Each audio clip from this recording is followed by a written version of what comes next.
चलिए देखिए इधर, ये स्प्लिट एसी का हमारा इंडोर और ये स्प्लिट एसी का आउटडोर। ठीक है, ये हमारा मैग्नेटिक कंडक्टर हो गया, ये हमारा पीसीबी और ये हमारा डिस्प्ले। बाकी सब वही है। यहाँ पे ब्लोअर फैन हो गया, अरे कंडेंसर फैन हो गया, यहाँ पे हमारा कंप्रेसर हो गया। दोनों के लिए अलग अलग कंडेंसर लगा दिए हैं और इस ब्लोअर मोटर के लिए पीसीबी में भी हमारा कंडेंसर दे देता है। यहाँ पे हमारा डीटी मतलब डाउन ट्रांसफार्मर, इस डिस्प्ले को चलाने के लिए हमें 12 वोल्ट चाहिए। स्विंग मोटर हो गया जो 220 वोल्ट पे चलता है। यहाँ पे पीटी मतलब कि पाइप थर्मोस्टेट और आरटी रूम थर्मोस्टेट। यहाँ पे हमारा क्या हो गया, ज्वाइंटर हो गया, ज्वाइंटर 1, और ये हमारा आउटडोर का ज्वाइंटर नंबर वही। ये हमारा ये भाग हमारा इंडोर और ये भाग हमारा आउटडोर। देखिए इसमें जो कनेक्शन होता है वो कनेक्शन होता है आउटडोर से इंडोर। जो कनेक्शन होता है उसमें हमारा आउटडोर से इंडोर का वायरिंग होता है, मतलब कि पहले लाइन इसमें जाएगा और फिर यहाँ से होकर के इसमें आएगा। ये कनेक्शन हमारा आउटडोर से इंडोर की वायरिंग है। इसको हम आउटडोर से इंडोर की वायरिंग बोल सकते हैं। हाँ, आउटडोर से इंडोर की वायरिंग हुई है इसमें। ठीक है, ये हम जो ये कनेक्शन जो किए है ना, ये कनेक्शन को हम यहाँ कर देते तो ये हमारा हो जाएगा, लेकिन हम यहाँ से जोड़ दिए इसको। इस समय इंडोर से है लेकिन ये कनेक्शन हम यहाँ से जोड़ने वाले थे। ठीक है, लेकिन यहाँ से ना जोड़ के यहाँ जोड़ दिए हैं। कई लोग तो इसको यहाँ जोड़ देंगे, बात वही होगा। ठीक है, कौन सा, ये हमारा रिले फेस हो जाएगा। नहीं, ये आउटडोर से इंडोर वायरिंग है। इसको हम काट देते हैं। ठीक है, इसको हम हटा देते हैं।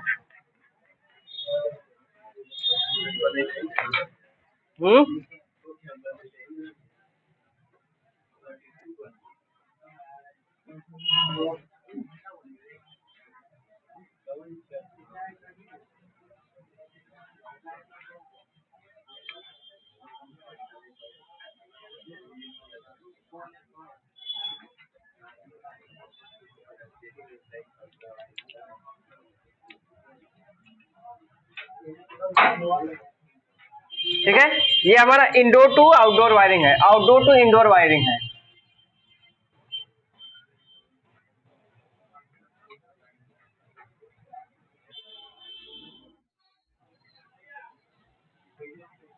ठीक है, यहाँ पे हमारा 220 वोल्टेज इन होगा।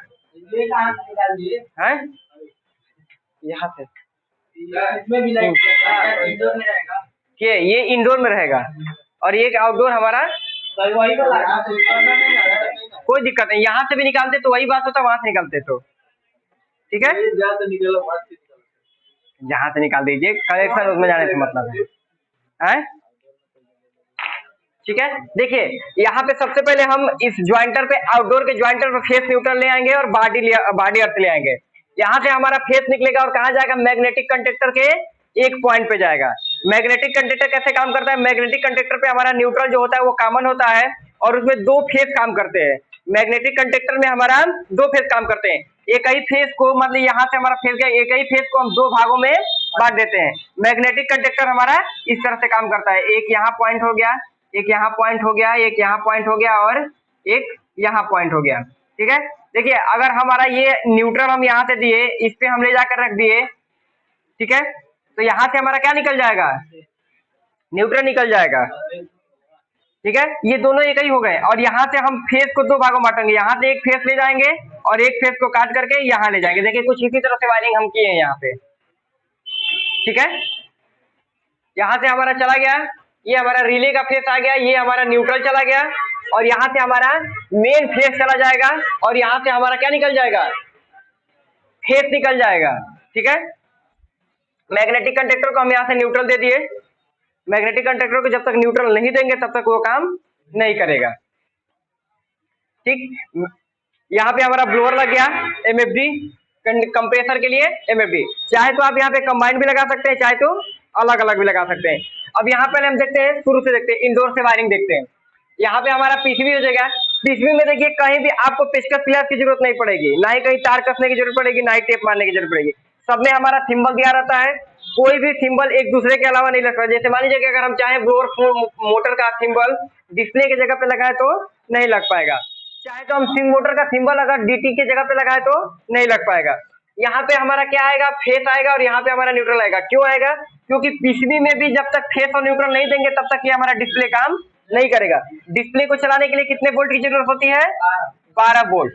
ठीक है, इसको हाँ, यहाँ फेस गया, यहाँ से ब्लोअर मोटर को फेस मिला, यहाँ न्यूट्रल आया, ब्लोअर मोटर को न्यूट्रल मिल गया। ब्लोअर मोटर हमारा क्या काम करेगा? चलने का काम करेगा। कितने वोल्ट पे? 220 वोल्ट पे। हम जानते हैं कि रिले के पी वाले पॉइंट पर मेन फेस आता है, रिले के पी वाले पॉइंट पर मेन फेस आता है, और सी वाले से निकल कर किसको जाता है? कंप्रेसर को। अगर यहाँ पे हम मैग्नेटिक कंडक्टर नहीं लगाते तो सीधे हमारा ये जो पी गया किस पे जाता है? कंप्रेसर पे चला जाता है। ठीक है, देखिए यहाँ से हम ले जाते फेस तो सीधे किस पे चला जाता है? कंप्रेसर पे, यहाँ पे, और इसको चला जाता है। ठीक है, अब यहाँ से न्यूट्रल हम ले गए हैं, सॉरी न्यूट्रल ले आए हैं। न्यूट्रल हमारा कॉमन होता है जो कहीं से भी उठा करके दे सकते हैं। न्यूट्रल में कोई अंतर नहीं होता, कहीं से भी उठा के हम उसका न्यूट्रल दे सकते हैं। ये हमारा न्यूट्रल आया, न्यूट्रल पीसीबी को मिल गया। ये सब हमारे क्या हो गए? ऑपरेट होने लगे। ये क्या दिए हैं न्यूट्रल? इसको न्यूट्रल हम देखिए आउटडोर से दिए हैं, यहाँ से दिए हैं। ठीक है, हाँ आउटडोर से, ये हमारा आउटडोर से इंडोर की वायरिंग है। हाँ, ये हम न्यूट्रल इंडोर आउटडोर से लेके आए हैं, और फेस भी हम आउटडोर से लेके आए हैं, और एक हमारा फेस निकल के चला गया है आउटडोर को। हाँ, आउटडोर से फेस न्यूट्रल आया है, और कंप्रेसर के मैग्नेटिक पर बस हमारा रिले का पी आया है, मतलब कि रिले का काम कंप्रेसर के लिए जो आता है वायर वही आया है, बीच में हमारा लग जाता है। यहाँ पे हम क्या कहें, कॉमन का लूप बना लिए हैं। ये दोनों हमारा क्या हो गया? फेस का पॉइंट निकलता है, यहाँ से हमारा दोनों फेस का पॉइंट निकलता है। यहाँ पे हम फेस दे दिए। ठीक है, एक कंप्रेसर को दे दिए, एक कंडेंसर मोटर को दे दिए। ठीक है, यहाँ पे हम देखिए कौन सा आरपी मतलब कि रिले का फेस, यहाँ पे पीसीबी से रिले का फेस हम ले करके किसको दिए हैं? कंप्रेसर को दिए हैं। अगर हम मैग्नेटिक कंडक्टर हटाते तो इस फेस को इस पे डायरेक्ट मिला देते और इन दोनों को क्या करते आपस में जोड़ देते, तो अभी क्या हो जाता है? रिले का फेस ही इन दोनों को मिलता है। न्यूट्रल निकल के चला गया मैग्नेटिक में। मैग्नेटिक में जब तक न्यूट्रल नहीं जाएगा तब तक ये काम नहीं करेगा। यही से न्यूट्रल का लूप बनाकर कहाँ दे दिया गया है? कंडेंसर पर दे दिया गया है, और कंडेंसर का सीएसआर दोनों का चला गया है किस पे? कंप्रेसर के और फैन मोटर के सीएसआर पे चला गया है। ठीक है, स्टार्टिंग पे और रनिंग पे, यहाँ भी स्टार्टिंग और रनिंग पे चला गया। ये हमारा हो गया फेस और न्यूट्रल। अब ये बचा हमारा फेस, ये हमारा मेन फेस जब तक इस मैग्नेटिक कंडक्टर के अंदर नहीं जाएगा तब तक ये काम नहीं करेगा। ये मेन फेस जब तक मैग्नेटिक कंडक्टर के अंदर नहीं जाएगा तब तक ये काम नहीं करेगा। जब ये मैग्नेटिक कंडक्टर रिले का फेस ले लेगा तब इस मेन फेस को क्या करेगा? वो कट करा देगा, मतलब ये सप्लाई को अपने पास रखेगा लेकिन इसका यूज नहीं करेगा। तो देखिए एक ही फेस को हम दो जगहों से बांट दिए हैं, एक हमारा यहाँ गया है, एक हमारा चला गया है रिले के पीसीबी के रिले पे, और उसी से निकल के आया है जो आरपी हो गया है, और एक हमारा चला गया है मैग्नेटिक कंडक्टर पे। डीटी ये डाउन ट्रांसफार्मर है, जैसे कि 220 वोल्ट को कन्वर्ट लेता है और 12 वोल्ट में बदल देता है। हाँ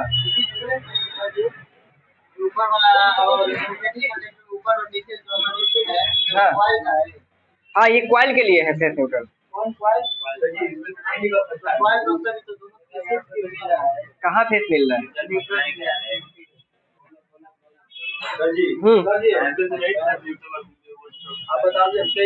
इसमें से क्या नहीं ले सकते हैं?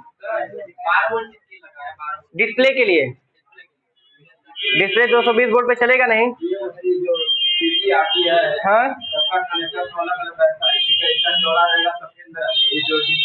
हाँ हाँ,